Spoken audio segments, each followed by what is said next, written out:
સર્વમંગલ માંગલ્યે શિવે સર્વાર્થ સાધિકે શરણ્યે ત્ર્યંબકે ગૌરી नारायणी नमोस्तुते माँ नारायणी नमोस्तुते। काम ऐसा करो कि पहचान बन जाए, काम ऐसा करो कि पहचान बन जाए, हर कदम ऐसा चलो कि निशान बन जाए। जिंदगी तो यहाँ सभी जी लेते हैं, मगर जिंदगी ऐसी जियो कि मिसाल बन जाए, मगर जिंदगी ऐसी जियो कि मिसाल बन जाए।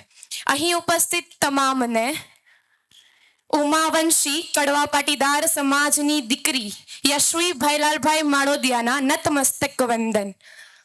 આજે આપણે સૌ સ્નેહ મિલન માટે ભેગા થયા છીએ અને મને આ મંચ પર બોલવાનો મોકો મળ્યો છે ને, ત્યારે મારે નાના મોઢે મોટી વાત કરવી છે। સારી સારી એમ નહીં, પણ સાચી અને સચોટ વાત કરવી છે કે જે તમારા દિલને સ્પર્શી જાય ને એવા મહત્વપૂર્ણ બે મુદ્દાઓ પર મારે વાત કરવી છે। પહેલો મુદ્દો છે કે સ્નેહ મિલન એટલે શું, અને બીજો છે કે માતા પિતા એટલે શું। સ્નેહ એટલે પ્રેમ, લાગણી અને આપસી સમજણ, જ્યારે મિલન એટલે મળવું, જોડાવું અથવા તો કહી શકાય કે એક થવું। આ બે શબ્દો જ્યારે ભેગા થાય ને ત્યારે સમજી જવાનું કે સંબંધો અને આપણો સમાજ વધુ મજબૂત બનશે, સંબંધો અને આપણો સમાજ વધુ મજબૂત બનશે। આવા કાર્યક્રમો દ્વારા આપણે એકબીજાને જોડાઈ રહેવાની એક સારી તક મળે છે। આપણને એવું થાય કે જેની સાથે આપણો સંબંધ છે એને મળવું કે પછી અજાણ્યા છે છતાં પણ આપણા છે એને મળવું। શું છે આ સ્નેહ મિલન? તો સાંભળો, આ કાર્યક્રમ માત્ર શબ્દોથી નથી, આ કાર્યક્રમ માત્ર શબ્દોથી નથી, આપણી લાગણીઓ, આપણી સંસ્કૃતિ અને આપણી એકતાનું પ્રતીક છે, આપણી એકતાનું પ્રતીક છે। અથવા તો કહી શકાય કે આ કાર્યક્રમ ફક્ત જમવા કે ગરબા માટે નથી કે ચાલો ધરાઈને જમી લીધું, હવે ગરબા રમાડી દે તો ઘર ભેગા થઈ જઈએ, પરંતુ આ કાર્યક્રમ આપણા કડવા પાટીદાર સમાજને, આપણા પાટીદાર ભાઈઓને આગળ લાવવા માટેનો છે, આગળ લાવવા માટેનો છે। એકાબીજાના પગ ખેંચીને આગળ નથી આવવાનું, એકાબીજાના પગ ખેંચીને નહીં, પણ સુખ દુઃખમાં સાથ આપીને, આપણો એને હાથ આપીને આગળ આવવાનું છે।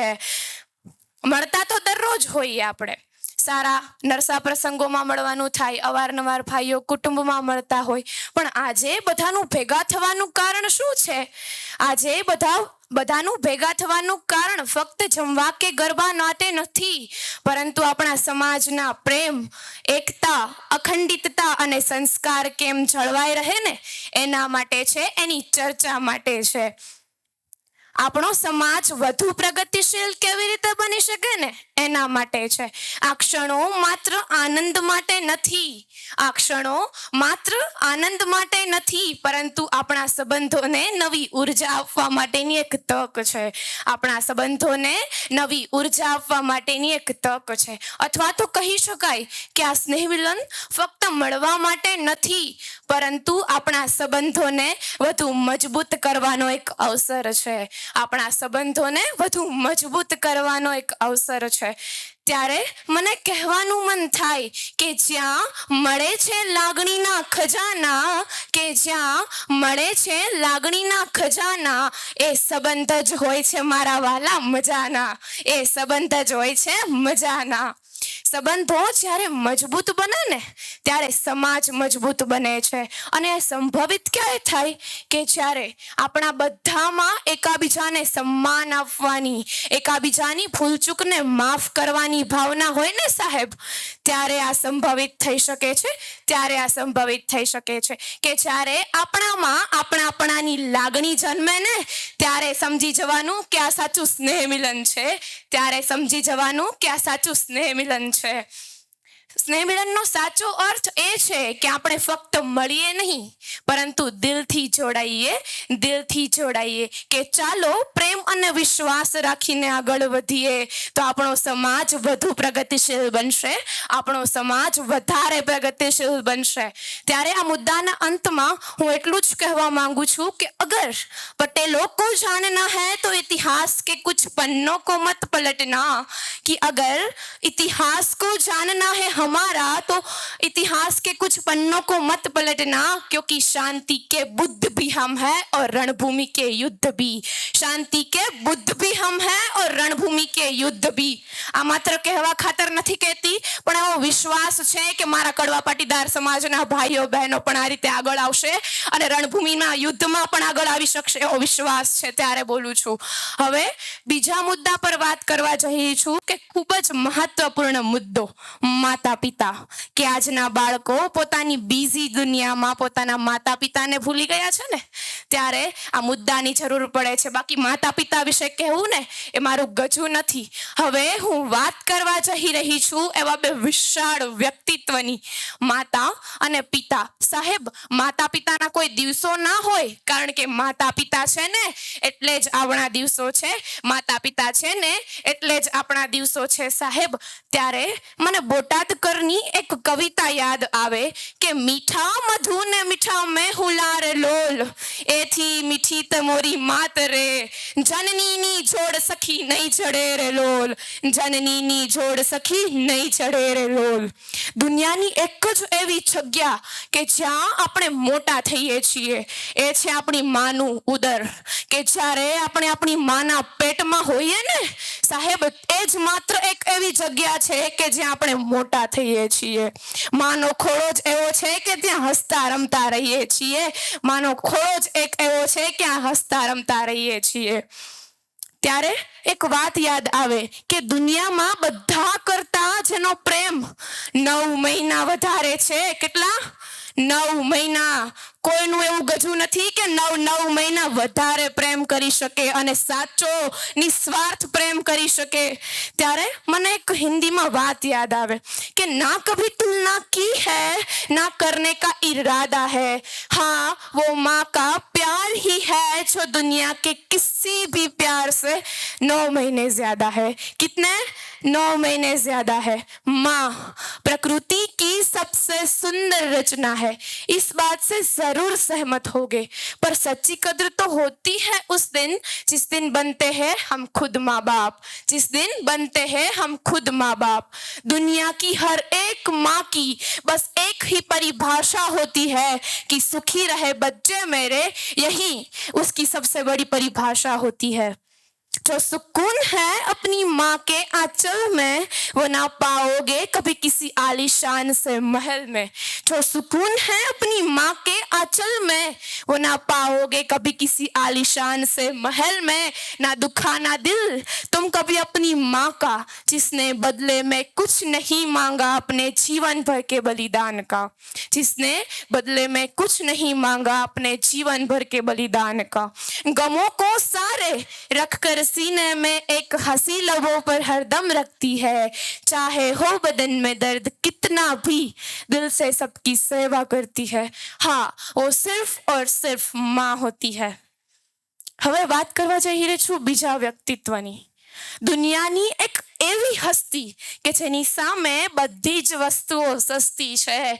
અરે એ પોતાના બાળકને જીવનની રીતો શીખવતો એક ગ્રંથ છે અને એક સંત છે। અરે એ બીજું કોઈ નહીં પણ પોતાના બાળકના જીવનમાં સાહસ ભરતો એક બાપ છે, એક બાપ છે। માં ઘરનું માંગલ્ય હોય ને સાહેબ, તો પિતા ઘરનું અસ્તિત્વ છે। માતા પિતા વિના આપણું કાંઈ જ શક્ય નથી। મા વિશે તો ઘણું લખાણું છે પણ પિતા વિશે થોડુંક ઓછું, કારણ કે થોડા કઠણ કડક અને વાત વાતમાં આમ કરાય આમ ન કરાય એવી સલાહ આપનારા હોય. એટલે કદાચ આપણે પિતા સાથેનું અંતર થોડુંક વધારે હોય. પણ આજે મારે તમને કહેવું છે કે ભલે શ્રીફળ જેવા છે, અંદરથી નરમ અને બહારથી કડક, પણ જેના દિલમાં હંમેશા બાળક માટે સંતાપ છે, કારણ કે એક બાળકનો બાપ છે, કારણ કે એક બાળકનો બાપ છે. કારણ કે જ્યારે દુનિયાથી હારે, દુનિયાથી થાકે, ત્યારે મુરઝાયેલા ચહેરાની બદલે એક સ્મિતવાળો ચહેરો અને પોતાના બધા જ દુઃખો, બધી જ પરિસ્થિતિને પોતાના દિલમાં રાખીને બાળકના મોઢા પર મુસ્કાન લાવે છે, કારણ કે એક બાળકનો બાપ છે, એક બાળકનો બાપ છે. કે ખિસ્સા ખાલી હોવા છતાં સંતાનની દરેક માંગ પૂરી કરે ને સાહેબ, એ ફક્ત ને ફક્ત એક જ વ્યક્તિ હોય છે, એ પિતા છે. કે પપ્પાની હાજરી સૂરજ જેવી હોય છે. ભલે તડકો આપે પણ હંમેશા એ ના હોય ને તો અંજવાળું છવાઈ જાય છે, એ ના હોય ને તો અંજવાળું છવાઈ જાય છે. કોઈએ મને પૂછ્યું કે તને તારા પપ્પા ગમે કે સાંજ, તો મેં હસતા મોઢે એક જવાબ આપતા હાસ્ય કર્યું કે મને મારા પપ્પા કરતા સાંજ વધારે વાલી છે, કે મને મારા પપ્પા કરતા સાંજ વધારે વાલી છે.